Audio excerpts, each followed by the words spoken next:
In a pattern that we've seen repeated in other areas, when the president is asked, what do you have to do, what do you have to deliver to African Americans in the second term, he often runs away from the question. Does he have to, and has he had to, run away from his own race? I don't think so. This president is proud of who he is. He's proud of what he is. You know, he's proud of his family. He's proud of their heritage, and he's somebody who represented the South Side of Chicago and understands, gets it. You know, what life is like and how tough it is and the barriers that are there.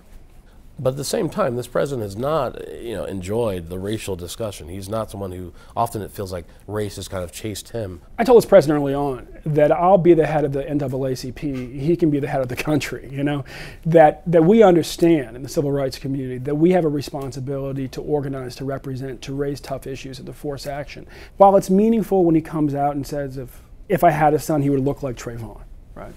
More than affirmation, we need action.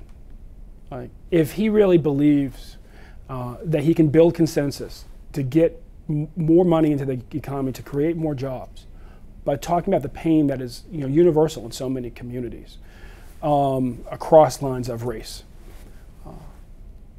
then we'll support him in that. 70% of Hispanic voters and 70% of Latino voters voted, and 70% of Asian voters voted for Barack Obama.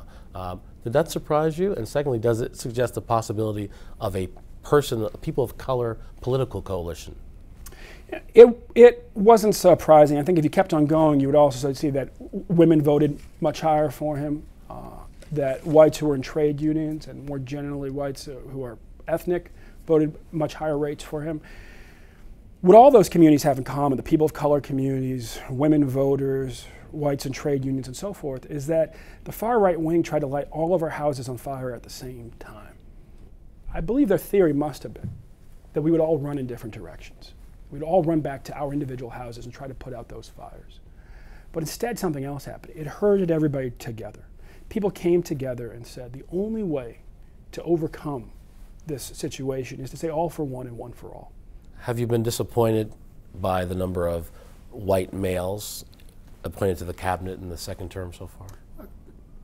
Chuck Hagel seems like he could do a very good job. John Kerry as well. Certainly we would have rather seen Susan Rice, and frankly would have liked to have seen more of a fight over Susan Rice. But the most important thing is the content of folks' character. I think if we had a number one aspiration, it's probably to see a black woman appointed to the U.S. Supreme Court. And we hope that the president will get that done this time. Has the nation's first African-American or biracial president advanced or changed the race conversation or racial understanding in America? Did you expect him to? Yeah, what changed in 2008 when we broke the color barrier at the White House for the first time in over more than 2 centuries our country has existed, is that the aspirations of every child in this country rose.